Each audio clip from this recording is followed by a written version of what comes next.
our history. Buildings and people and memories and dreams. Who better to tell us than those who were there? There's so much to learn from the stories they'll share. Living history. Living history. Hello, this is Ted Goldsborough with another program of Living History. Today we're going to be talking to Max Buten, a long-time Lower Merion resident and friend who volunteers for the Lower Merion Historical Society. Okay, Max, thanks for being with us today. Okay, Ted. I appreciate the help that you've given me in preparing for this session. I thought that we could start with your family, and we have some graphics here, and maybe you could describe what they are for us. Oh, boy. Yeah, we'll start with my grandfather, I guess, whose name was Max Buten. And this is a picture of him in one of our paint stores. He's the old man in the hat. Why he's wearing a hat inside, who knows? But they did it. Over on the other side is my Uncle Izzy. And later, when he left the office to go back into the warehouse of the paint store, he would put on a hat too. So I guess it came along with the job. Say to Max, my grandfather had his own stationery here, M. Buten. Later it was M. Buten and Sons, and then it was Buten Paints, and then it was Buten the paint and paper people, but this was the origin. M. Buten. He came to the United States around 1897 and went into business as a glazier. I don't know if he was a glazier in Buten or not, or maybe he took it up new here. Buten was a town in Russia, and he and his brothers left because they wanted to evade the army. The Tsar's army was either 6 or 10 or 15 years, depending on when it was, and it was not something that you survived, or many people didn't. So one brother moved to Montreal and one to Chicago, and my grandfather came here. Eventually, the business changed from glazing to glass, from putty to paint, and we had quite a chain of paint stores, paint and wallpaper later. It was run by Max Buten's 4 sons. There were also 4 daughters in the family, but here's a picture of the 4 sons. My father is this one in the lower left, in about 1936, when the business was, I guess, celebrating its 40th anniversary with a very big party. I also have a picture of the same 4 guys, same 4 brothers, in 1953, much later, and of course they're much older. The business ran for almost 100 years. We finally sold it in 1994, and well, that was the end of it. Who bought that business? It was bought by the Duran Company in Baltimore, and by now they've sold it to Sherwin-Williams, and Sherwin-Williams has, as long as I can remember, been the biggest paint company in America, and now they have even a greater share of the market than they did. What happened to the Bryn Mawr store? Did that close before you had a Buten paint store in Bryn Mawr? What happened to that store? Well, we started with the store in Bryn Mawr around 1951. It was next to the Bryn Mawr Trust Company, next to the bank. And they decided they needed more space. So they were our landlord, so they said, sorry, Buten, out you go.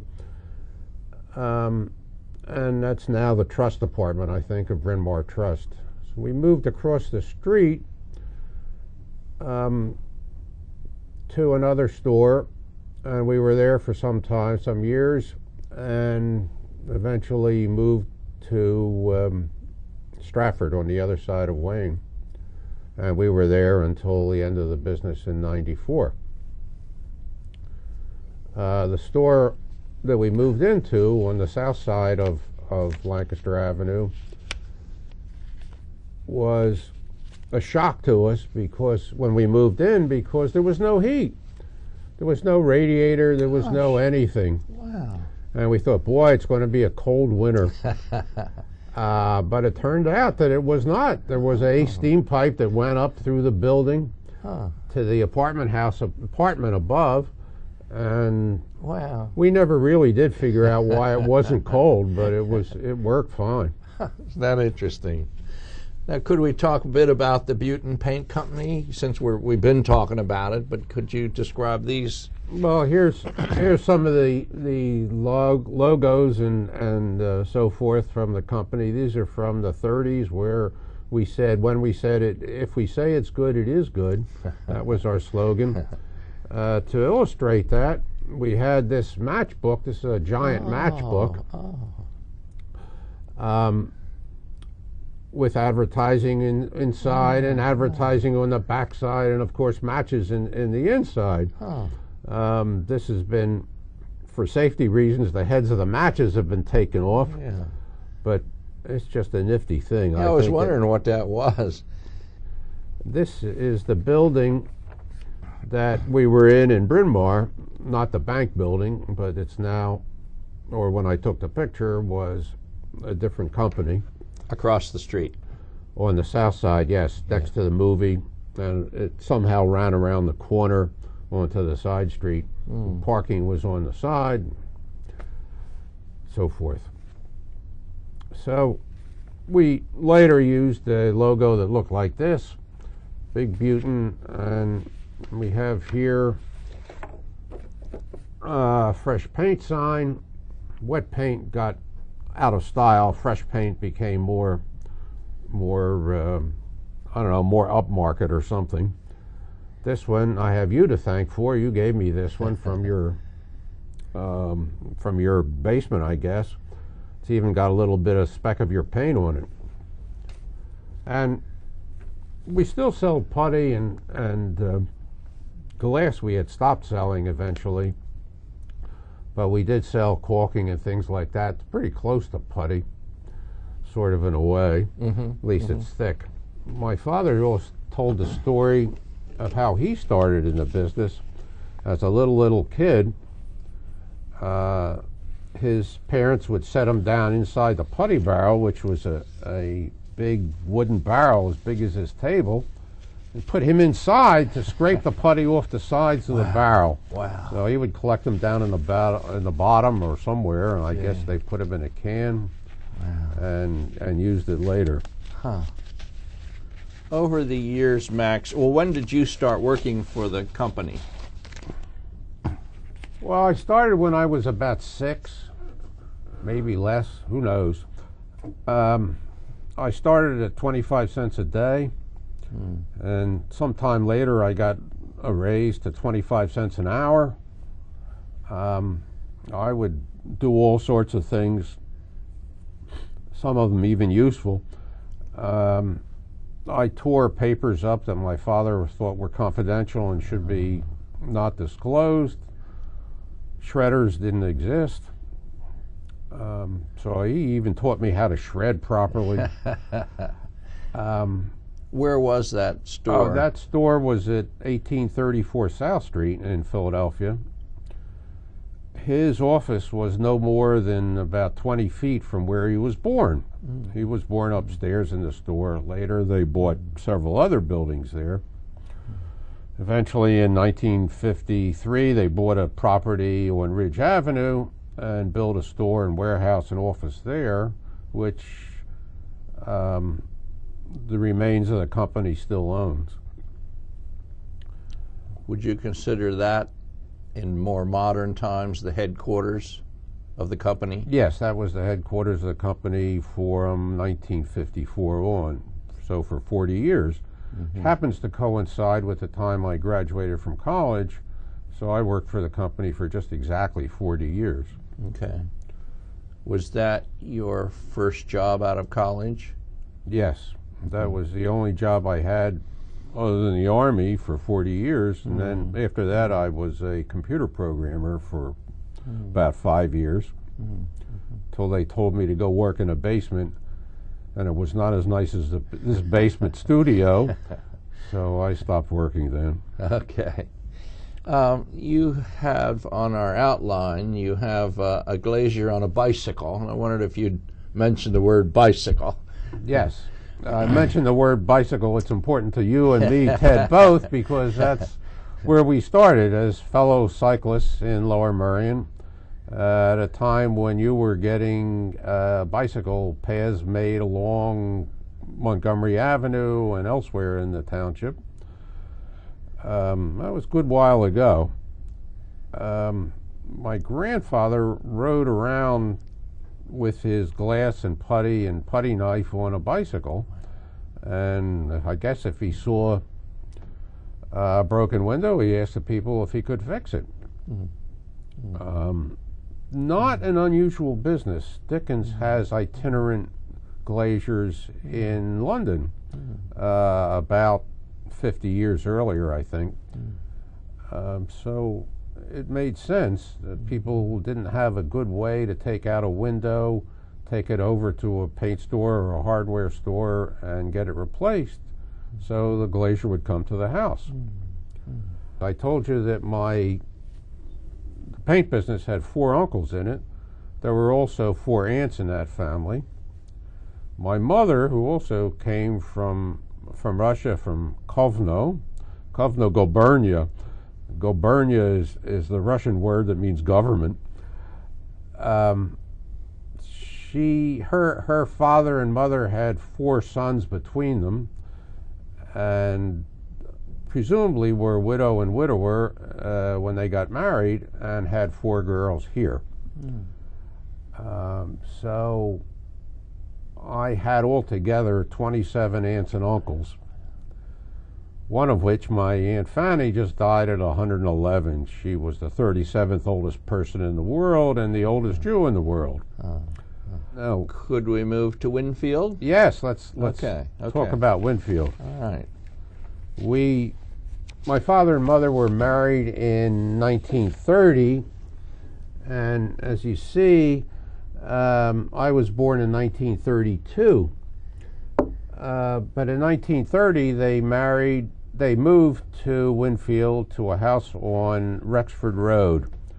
Rexford Road, we have a map of that, We Ted? do. We do. Here it is. Okay. It's a little lollipop-shaped street coming off of 52nd Street. It's just this far from Lower Merion. This is City Avenue, and here's Lower Merion. We were just right there, and we did a lot of shopping over here in Lower Merion. This was the house. As it is today, when we lived there, it was in much better condition. And I lived up on the 3rd floor towards the end, because the house was crowded. We had 4 children, and my mother and father, and when my first older sister came, when I was 4, we hired a nurse. Miss Cochin came and lived with us until she died about 60 years later. So we had 4 children, parents, a nurse in the house. It was crowded. I was relegated to the attic, which I loved. Had my own floor, bedroom, bathroom up there, and I could look out in the street and watch the older kids playing at night. But the house was crowded, so my father and mother started shopping for a house in Marion. Meanwhile, I was going to the man's school on 54th and Berks in Winfield. What grades would that be? That was from first grade to fourth. And let's see, we have another picture. Here it is. Before man's school, I went to nursery school and kindergarten on Winfield Avenue in Winfield, right next to the park, now the Settlement Music School. Oh. So they were shopping for a house in Marion. We went to the Bach house, was one of the ones we looked at, and that was a little too expensive for Father, maybe a lot too expensive. Could you tell me who Bach was? Yes, Edward Bach was the founder of Curtis Institute, he and his family, the Curtises, and he was the publisher of the Saturday Evening Post. It was at that time several acres just across Merion Road from the Marion train station. Since then, the house is still there, but 3 or 4 houses have been built on the lawn, so it's not as grand as it once was. But there are plenty of big houses in that neighborhood and plenty, of course, all over this township. We looked at the Brill house, which was up the street from where we settled on Bowman Avenue. I think that Brill was one of the Brill locomotive Trolley cars. People. What year about was this? So they were shopping in 1940 when I was 7. They took me with me some of the time, left the other 3 kids home with Miss Cochin or whatever. Was Miss Cochin a live-in? Oh yeah, she lived in. She was a licensed practical nurse, which was a considerable step up from regular domestic help, which was paid like $3 a day. That's about the same 25 cents an hour that I was at, or less, a little more. Or if they were lived in, they got $3 a week plus food. All of it on top of the $3 was car fare, which was 2 for 15 cents. 2 tokens for 15 cents, and I think a dime on the buses. So it was the middle of the Depression, or the start of it. Well, it was the Depression time when we lived on Rexford Road in Winfield. So prices were much lower and things were hard to find. Did your dad work on South, that old store down on South Street or whatever it was? Yeah, he worked there until 1954, starting when he was a little kid. Okay. Not all the time. He would be at the other stores. On Friday nights, our store on 69th Street was open. That was a booming shopping center, much busier, I think, than it is now. And so he would go there and fill in, work on the counter on Saturday nights and whatever. Maybe it was every night. I don't know. Now, were you going to tell about this building? Well, at the time, my father and mother were members of Har Zion Temple in Winfield, which is now a church. And I went to Hebrew school there. But most of that was all of that was after we moved, so let's talk about that. Wait, Har Zion, the Hebrew school. Yeah, I didn't start Hebrew school till after we had moved. That's right. I did start nursery school way before that. Right. So in 1941 in January, they made settlement on this house at Bowman Avenue. It's a house that belonged to Josef Hofmann from Curtis, the pianist. Hoffman was a concert pianist starting when he was 6 and was quite good. And he became head of Curtis Institute, where, of course, they are still training musicians to this day. He took this house and added a big extension on the end, which had a great big room for him to play the piano in. Big fireplace, nice flight of steps to go down to it, and it was wood paneled all around. The wood was a gift from the Steinway Company because he was one of their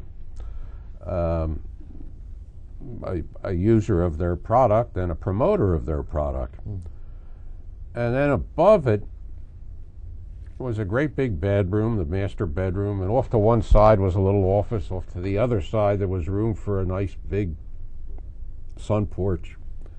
Then on the 3rd floor there was a billiard room and a gym which had all kinds of useless exercise equipment, like something to shake the fat out of you.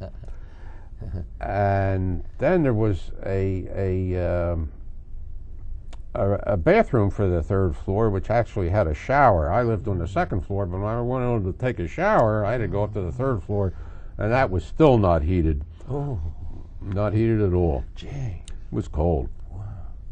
So that was all in this wing. I lived here next to this wing in what had been an office for Mr. Hoffman's secretary. I lived there because it had a tile floor, so there wouldn't be a carpet, so I wouldn't be coughing and sneezing as much as I cough and sneeze all the time. Anyhow. Is that allergies? From allergies, okay, yeah. Okay. Did Mr. Hoffman hold concerts, recitals? I don't know that he ever did, but he probably did. I know my father did have some inside and even did a little opera twice. He did operas out in the back of the house. Well, you mentioned the Bach Connection, and Bach had been married to the Curtis of Curtis Institute. Yes. So did your dad have interests in music? Yes, he certainly did. He sang. He went to the orchestra all the time. He went to the opera. Sometimes when he worked at 69th Street store at night, then after it was closed, he would go down in town and hear the end of the opera. Wow. Or the end of the concert or something. Gee. He sang until he finally made a recording of his singing and said, "Oh, that's not so good." And he stopped singing, stopped trying to be a real singer, and from then on he only sang in the synagogue choir. Okay. But by that time he taught me to project my voice, and I still talk louder than most people. And he thought we would be musicians. When my little sister was born, the wedding announcement said the Buten Sextet.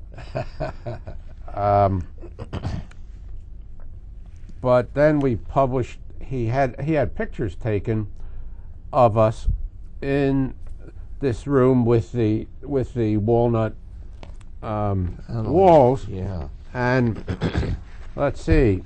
There's on the left is my brother David playing the violin. Well, he never played the violin in his life. Then comes my sister Iris. She's playing a recorder. She never played a recorder in her life. On the right is my sister Bibi. She's playing the piano. She never played a piano in her life. So, but I'm there too playing the cello. I played the cello, or tried to, for about a year and was not any good at all. So I'm as close to this to be to the real thing. In the background of this picture, there's a little Wedgwood stand. That's maybe the first piece of Wedgwood in that room.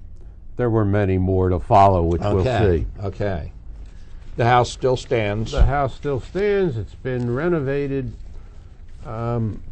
We sold it in a miserable shape. not miserable. It's hard to make a house into really miserable shape, but it was pretty well worn. About when was that sale? That would be 1970 or something like that. Your father had passed on? No. It would probably be, well, whatever. Yes, he was gone. So your mother stayed in the house? My mother stayed in the house for a long time until she went off to a nursing home. Okay. We have several pictures of the house here. Here's one of the same music room with a portrait that he had painted of the family, which we no longer have, and my father, and some Wedgwood too. Max, that's all that we have time for today. Thank you very much for being with us. And we'll be back next time with Living History. It's a pleasure to be here, Ted.